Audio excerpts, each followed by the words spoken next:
You're sitting at your desk, and someone replies to your proposal with 3 words, "Let's revisit this." That's it. 3 words, and before you've even finished reading them, your mind is already off to the races. Your idea got rejected. Your boss is losing confidence in you. Maybe you misread the whole project.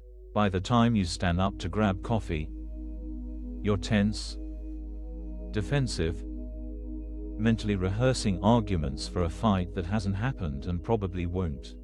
Here's what's wild about that moment. The message contained 3 words. Everything else, the entire emotional weather system you're now living inside, was generated by a voice in your head. And you didn't question it once. You just believed it. The way you'd believe a weather report. What we're going to look at today is a deceptively simple practice, stopping the internal broadcast long enough to actually hear what's underneath it.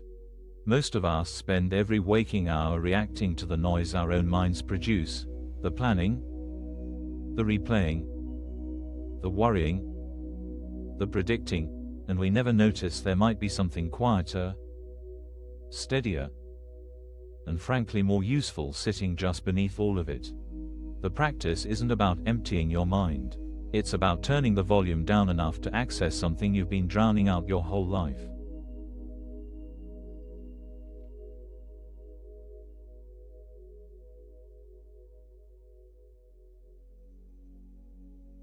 Let me give you a metaphor that might stay with you.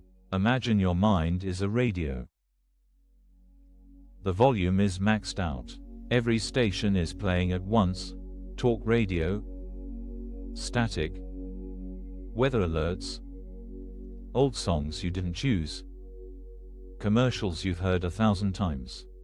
That's the soundscape you've been living inside. Not occasionally. Constantly. And here's the strange part. You've been treating that noise as if it's reality. As if those voices know things. As if the worst-case scenario your mind just sketched out is information you need to act on.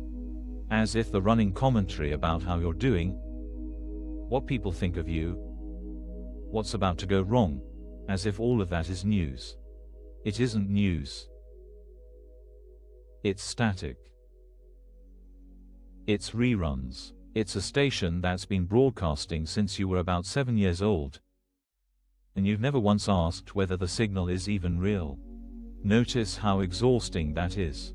Not the work you do, the broadcast you're carrying while you do it. The meeting wasn't tiring. The internal play-by-play about the meeting was tiring. The conversation wasn't draining. The rehearsal of the conversation, before and after, drained you.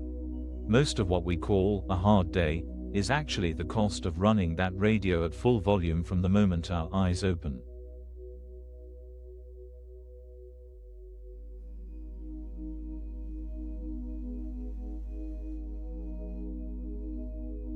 Now, here's where most of us get stuck. When someone says, "Get quiet, be still," it sounds like a soft suggestion, something nice for people who have time. Stillness sounds passive. It sounds like doing nothing while the world burns down around you. I want to suggest the exact opposite. Stillness isn't passive. It's the sharpest tool you have. Because the moment you turn the volume down, even slightly, something you didn't know was there becomes available. Clarity. Discernment. The ability to tell the difference between a real problem and a story your mind is telling about a problem. Think about the 3-word email again. If you'd had even 10 seconds of actual stillness before the novel got written, just 10 seconds of not broadcasting, what would have happened? You probably would have noticed, "Let's revisit this," is genuinely neutral. It could mean anything. The catastrophe wasn't in the email. The catastrophe was in the radio. Stillness is what gives you that 10 seconds. It's not retreat. It's not detachment. It's the most practical thing you can do. Because it's the only thing that lets you respond to what's actually happening instead of what your mind has decided is happening.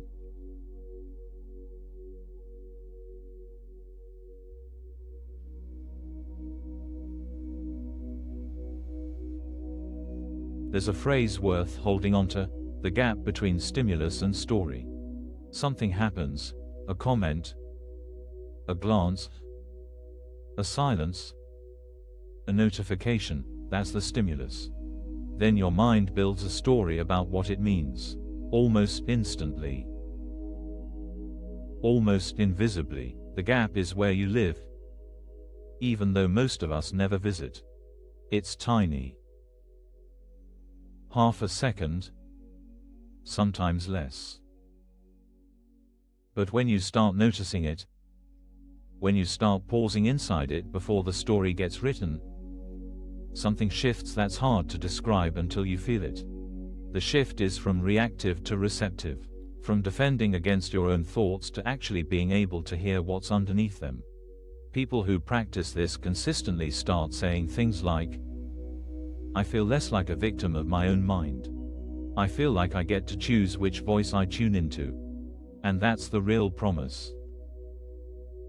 Not that the noise stops.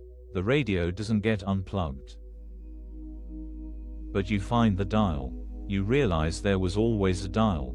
And the cleaner signal underneath, the part of you that actually knows what to do, that doesn't need to rehearse arguments, that isn't afraid of a 3-word email, that signal was there the whole time. You were just drowning it out.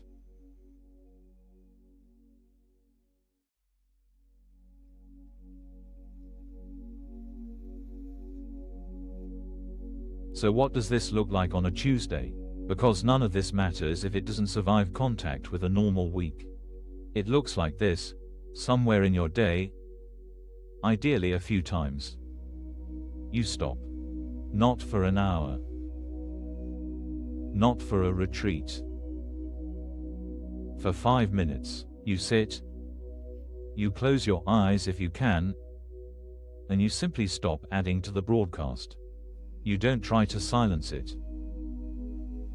You just stop feeding it. You stop reaching for the next thought, the next plan, the next worry. You let the noise be there without joining in. What you'll notice, at first, is how loud it is. That's normal. That's the radio you've been living inside. Stay with it, don't fight it. After a minute or two, something starts to settle, not because you forced it down, but because you stopped pumping it up. And in that settling, you'll start to hear something else, not a voice exactly, more like a sense, a steadiness, an answer that was waiting for you to stop talking long enough to receive it. 5 minutes of that, and the rest of the day is different. Not because the day changed, because you're no longer fully identified with the broadcast. The 3-word email comes in, and instead of the novel, there's a pause. And in that pause, you actually already know what to do.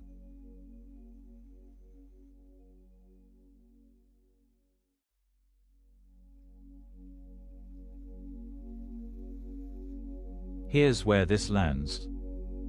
Finally. The release isn't in defeating the noise. You can't out-argue a radio. You can't reason with static.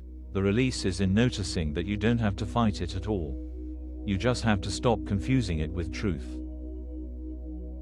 The noise will keep playing. Some days louder, some days softer. But you're not the noise. You never were. You're the one who can choose to listen for something else, and the something else has been there the whole time. Patient, unhurried, waiting. So this week, when the broadcast spikes, when the email lands, when the meeting runs long, when the inner critic gets loud, try this. Don't argue. Don't analyze. Just turn the volume down for a few breaths. Listen underneath. See what's actually there. You might be surprised how much you already know when you finally stop talking over yourself. If you're finding value here, you're welcome to like the video and subscribe. And now, let's shift into a quiet guided meditation together.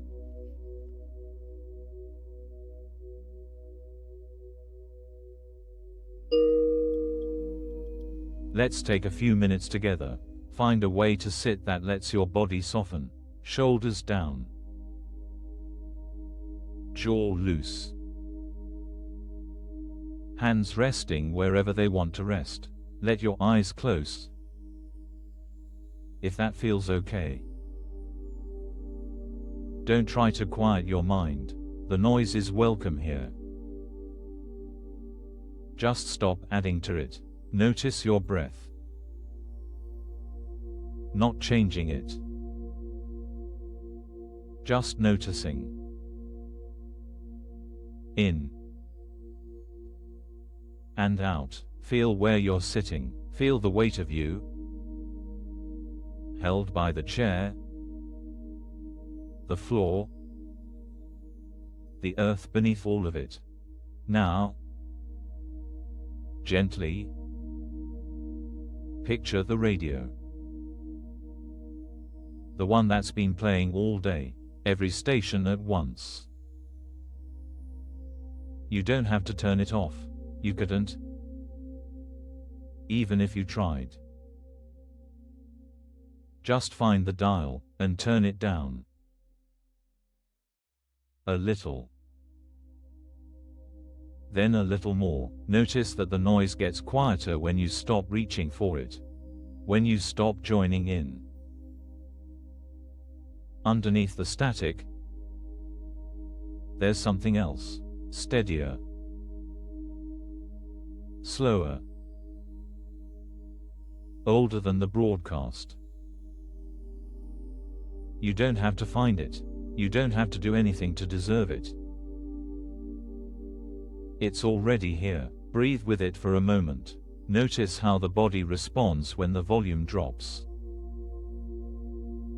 The shoulders ease. The chest opens. Something in you lets go of a rope it didn't know it was holding. This is what was underneath. This is what you've been talking over. Rest here. There's nothing to figure out. No problem to solve in this moment. No story that needs writing. Just this. Just stillness. Just the cleaner signal. If a thought comes, let it pass through.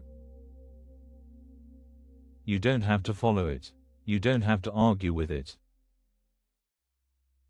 You are the one listening, not the noise. The one underneath. Stay here for a few more breaths. Feel how this feels in your body, so you can find it again later. When the radio gets loud. When you're ready, let your awareness widen. Notice the room around you, the sounds, the light. And gently, when it's time, open your eyes. Carry this quiet with you. It doesn't end when the meditation ends. It was never something you had to make. It was something you remembered. We're glad you practiced with us today. If it's helpful, a free digital copy of A Course in Miracles is available via the link in the description. You're also welcome to leave a short comment like, "I am grateful. Thank you for being here." Really, in a world that rewards noise, choosing to sit quietly with yourself for a few minutes is no small thing. Be gentle with yourself this week. The broadcast will keep playing. You don't have to believe every word of it. The signal underneath has been there all along, and it's waiting whenever you're ready to listen. Take good care.